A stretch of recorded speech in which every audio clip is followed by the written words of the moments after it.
ఈ కాంగ్రెస్ ప్రభుత్వం ఇష్టారాజ్యంగా భూములను అమ్ముతున్నది. భావి అవసరాలకు స్థలం అనేది ఉంచకుండా ఇష్టం వచ్చినట్టు భూములను వేలం వేస్తున్నది.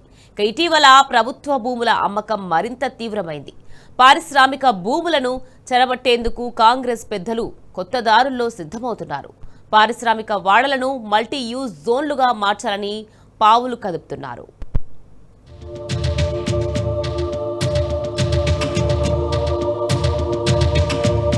ప్రజాధనాన్ని దోచుకునేందుకు కాంగ్రెస్ పెద్దలు కొత్త దారులు వెతుకుతున్నారు. తాజాగా నగరంలోని విలువైన పారిశ్రామిక వాడల భూములపైన వారి కన్ను పడింది. హైదరాబాద్ పరిధిలోని ఈ భూములను రియల్ ఎస్టేట్ సహా ఇతర అవసరాలకు వినియోగించేందుకు సిద్ధమైంది. పరిశ్రమలకు కేటాయించిన భూములు ఇతర అవసరాలకు వినియోగిస్తే ఆ కేటాయింపు రద్దవుతుందన్న నిబంధనలు ఉన్నా వాటిని పట్టించుకోకుండా భూ వినియోగ మార్పిడికి పావులు కదుపుతున్నది. మల్టీ యూజ్ జోన్లుగా మార్చాలని నిర్ణయించింది. ఇందుకోసం ఏకంగా Hyderabad industrial lands transformation policy పేరుతో ఓ సరికొత్త విధానాన్ని ప్రవేశపెట్టింది. దీని వెనుక పెద్ద మతలబు ఉన్నదని, వేల కోట్ల రూపాయలు దోచుకునే ప్లాన్ చేశారని పారిశ్రామికవేత్తల్లో చర్చ జరుగుతున్నది. పెట్టుబడులు, పరిశ్రమలు రావాలనే లక్ష్యంతో 50 నుండి 60 ఏళ్ల కిందట ప్రభుత్వం సబ్సిడీ ధరలకు పరిశ్రమలకు భూముల్ని కేటాయించింది.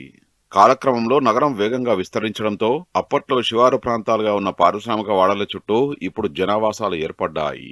అప్పట్లో ఏమాత్రం ధర పలకని భూములు ఇప్పుడు 10 కోట్ల రూపాయలు పలుకుతున్నాయి.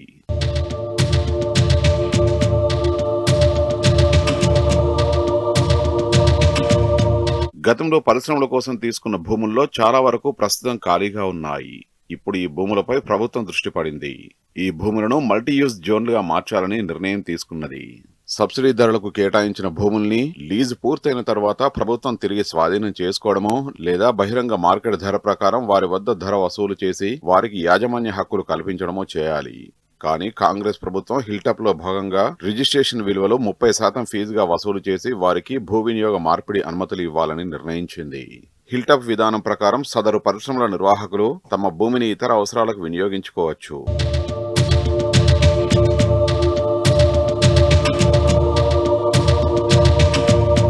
ప్రస్తుతం జీహెచ్ఎంసీ, హెచ్ఎండిఏ పరిధిలో ఎవరైనా లేఅవుట్లు, అపార్ట్మెంట్ల నిర్మాణానికి దరఖాస్తు చేసుకుంటే అధికారులు వారిని నానా ఇబ్బందులు పెడుతున్నారు.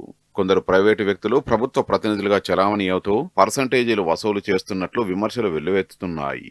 బిల్డర్లు, రియల్టర్ల నుంచి ఆర్ఆర్ ట్యాక్స్ వసూలు చేస్తున్నారనే ఆరోపణలు ఉన్న సంగతి తెలిసిందే. ఇలాంటి పరిస్థితుల్లో పరిశ్రమల భూములను సులభంగా కన్వర్షన్ చేస్తారా అన్న ప్రశ్నలు తలెత్తుతున్నాయి.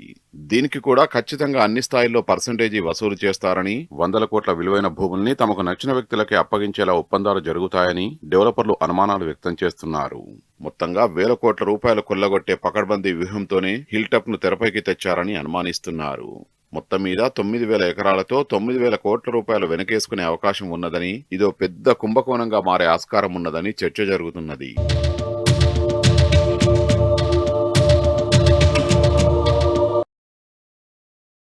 నగరంలోని మొత్తం 22 పారిశ్రామిక వాడల్లో 9,292.53 ఎకరాల భూమి ఉన్నది. Nacharam, Mallapur, Cherlapalli, Moulali, Uppal, Kukatpally, IP Jeedimetla, SVCIE Jeedimetla, IP Balanagar, TIE Balanagar, SVCIE Balanagar, IP Sanath Nagar, IP Medchal, Kushaiguda, CIE Gandhinagar, Patancheru, IDA Pashamylaram, Ramachandrapuram, Katedan, Hayath Nagar, stand alone ట్యాంట్స్, చందూలాల్ బారాదరి తదితర పారిశ్రామిక వాడల్లో ఈ భూములున్నాయి. ఈ భూములను మల్టీ యూజ్ జోన్లుగా మార్చాలని ప్రభుత్వం నిర్ణయించింది.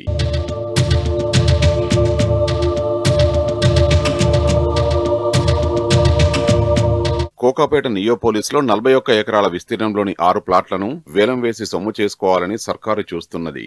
ఒక్క ఎకరానికి 99 కోట్ల రూపాయల అఫ్సెట్ ధరను నిర్ణయించింది.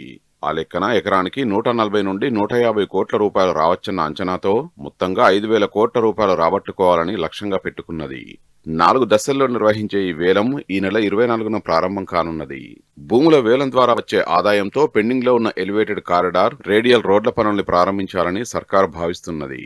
కానీ ఈ 2 ప్రాజెక్టులను భూసేకరణ సమస్యలు వెంటాడుతున్నాయి. దీనితో పాటు పరిహారం విషయం ఇంకా తేలలేదు.